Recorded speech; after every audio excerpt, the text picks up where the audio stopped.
नमस्कार, मैं हूं कुलदीप तिवारी और आप देख रहे हैं आचरण न्यूज़। नज़र डालते हैं इस वक्त की तमाम बड़ी खबरों पर। उस रात पीड़िता के साथ डिनर के दौरान क्या हुआ, कहां थे प्रिंसिपल संदीप घोष। 26/11 हमले के आतंकी को भारत लाने का रास्ता साफ।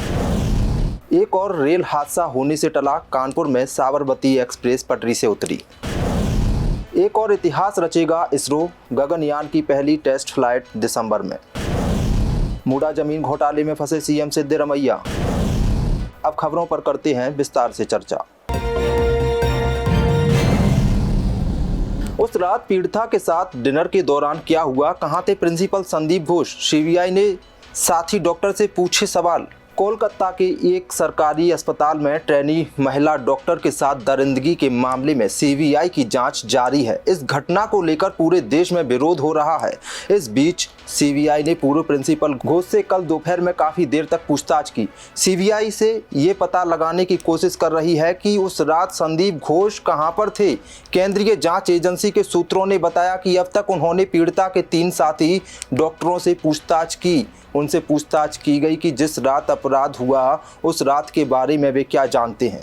जब उन्होंने पीड़िता डॉक्टर्स के साथ खाना खाया तो क्या हुआ, उन्होंने अपने बयान दर्ज करा दिए हैं। सीबीआई ने यह भी पूछताछ की है कि वह आखिरी व्यक्ति कौन था जिसने उस रात लड़की को देखा था। सीबीआई के सूत्रों के मुताबिक अब तक की तफ्तीश में सीसीटीवी फुटेज में नजर आ रहा है कि आरोपी संजय राय गुरुवार रात करीब 11 बजे हॉस्पिटल आता है। वो अस्पताल पहुंचने के बाद करीब 30 मिनट अस्पताल में ही रुकता है। इस 30 मिनट में आरोपी संजय राय की मूवमेंट अस्पताल में नज़र आ रही है। इसके बाद वह दोबारा देर रात 3:45 से 3:50 के बीच अस्पताल आता है और किसी मकसद से सेमिनार रूम के अंदर जाता हुआ नजर आ रहा है। करीब 35 मिनट बाद वह सेमिनार रूम से बाहर निकलता है।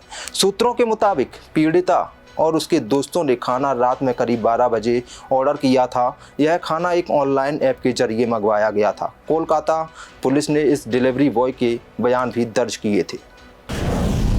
26/11 हमले के आतंकी को भारत लाने का रास्ता साफ। अमेरिकी अदालत में तहब्बुर राणा के प्रत्यार्पण का दिया आदेश। 26 नवंबर 2008 के मुंबई हमलों के आरोपी तहब्बुर राणा को भारत लाने का रास्ता साफ हो गया है। प्रत्यार्पण के फैसले के खिलाफ उसकी अपील को अमेरिकी अदालत ने खारिज कर दिया है। अमेरिकी अपील अदालत में 15 अगस्त को अपने फैसले में कहा कि दोनों देशों के बीच प्रत्यार्पण संधि के तहत उसे भारत भेजा जा सकता है। पाकिस्तानी मूल के कनाडाई बिजनेसमैन राणा ने 9th सर्किट कोर्ट में पिछले साल एक याचिका दायर की थी। उसने गुहार लगाई थी कि सुनवाई तक उसे भारत को ना सौंपा जाए। मई 2023 में भी एक अमेरिकी अदालत ने राणा की तरफ से दायर याचिका को खारिज कर दिया। पिछले साल भी कोर्ट में प्रत्यार्पण के खिलाफ याचिका खारिज की गई। भारत को सौंपे जाने से बचने के लिए पाकिस्तानी मूल के तहब्बुर राणा ने अमेरिका की कोर्ट में हैबियस कॉर्पस यानी बंदी प्रत्याक्षीकरण दायर की थी। हालांकि लॉस एंजलिस के डिस्ट्रिक्ट कोर्ट ने अपने फैसले में कहा था कि जिन आरोपों को आधार बनाकर भारत के तहब्बुर के प्रत्यार्पण की मांग की है, उन्हें देखते हुए उसके प्रत्यार्पण की इजाज़त दी जा सकती है। अपने खिलाफ फैसले आने के बाद राणा ने 9th सर्किट कोर्ट में एक और याचिका दायर की थी। इसी पर यह फैसला आया। उन्होंने बंदी प्रत्याक्षीकरण याचिका को खारिज करने को सही ठहराया। पैनल ने माना कि राणा का अपराध अमेरिका और भारत के बीच प्रत्यार्पण संधि की शर्तों के अंतर्गत आता है। पैनल ने माना कि भारत ने हमले को लेकर राणा पर लगाए गए आरोपों के पुख्ता सबूत दिए हैं। हालांकि राणा इस फैसले के खिलाफ अपील कर सकता है। एक और रेल हादसा होने से टला, कानपुर में साबरमती एक्सप्रेस पटरी से उतरी। उत्तर प्रदेश के कानपुर में साबरमती एक्सप्रेस पटरी से उतर गई है। इस ट्रेन के 22 डिब्बे डिरेल हुए हैं। ट्रेन वाराणसी से अहमदाबाद जा रही थी। गनीमत रही कि हादसे में किसी की जान नहीं गई। कुछ यात्री घायल हुए। हादसा देर रात 2:35 का है। कानपुर शहर से 11 किलोमीटर दूर भीमसेन और गोविंदपुर स्टेशन के बीच हुआ। इस पर रेल मंत्री अश्विनी वैष्णव ने कहा कि ट्रेन का इंजन पटरी पर रखा, किसी भारी चीज से टकराया। इंजन पर टकराने के निशान हैं। सबूत सुरक्षित रखे गए हैं। आईबी और यूपी पुलिस इसकी जांच कर रही है। नॉर्दर्न सेंट्रल रेलवे के जीएम उपेंद्र चंद्र जोशी ने कहा, यह तय है कि हादसा इंजन के किसी चीज़ से टकराने से हुआ। मौके पर कोई चीज़ नहीं मिली है। हादसे के वक्त ट्रेन की स्पीड 70 से 80 के बीच थी। एक पहिया उतरने के प्रेशर कम हुआ। ड्राइवर ने वक्त रहते इमरजेंसी ब्रेक लगा दिए, जिस वजह से बड़ा हादसा होने से बच गया। साबरमती एक्सप्रेस के पटरी से उतरने की घटना पर उत्तर मध्य रेलवे के CPRO शशिकांत त्रिपाठी ने कहा, ट्रेन संख्या 19168 साबरमती एक्सप्रेस जो बनारस से अहमदाबाद जा रही थी। कानपुर के पास ट्रेन के कुछ डिब्बे पटरी से उतर गए। घटना में किसी के हताहत होने की सूचना नहीं है। सभी यात्रियों को वापस कानपुर स्टेशन ले जाया गया। इसके लिए कुछ बसों की व्यवस्था की गई थी। एक स्पेशल गाड़ी के माध्यम से सभी गाड़ियों को उनके गंतव्य तक पहुंचाने के लिए रवाना किया गया है। कानपुर झांसी वाला मार्ग बाधित है और इस रूट की सभी ट्रेनों को डाइवर्ट करके एक परिवर्तित मार्ग से चलाया जा रहा है। एक और इतिहास रचेगा इसरो।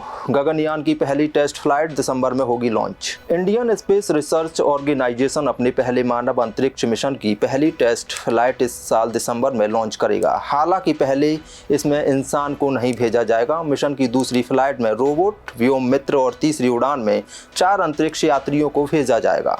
इसरो ने अभी दूसरी और तीसरी उड़ान का समय नहीं बताया है। इसरो ने चेयरमैन एस सोमनाथ ने बताया, मिशन के रॉकेट के हार्डवेयर श्रीहरिकोटा के सतीश धवन स्पेस सेंटर पहुंच चुके हैं।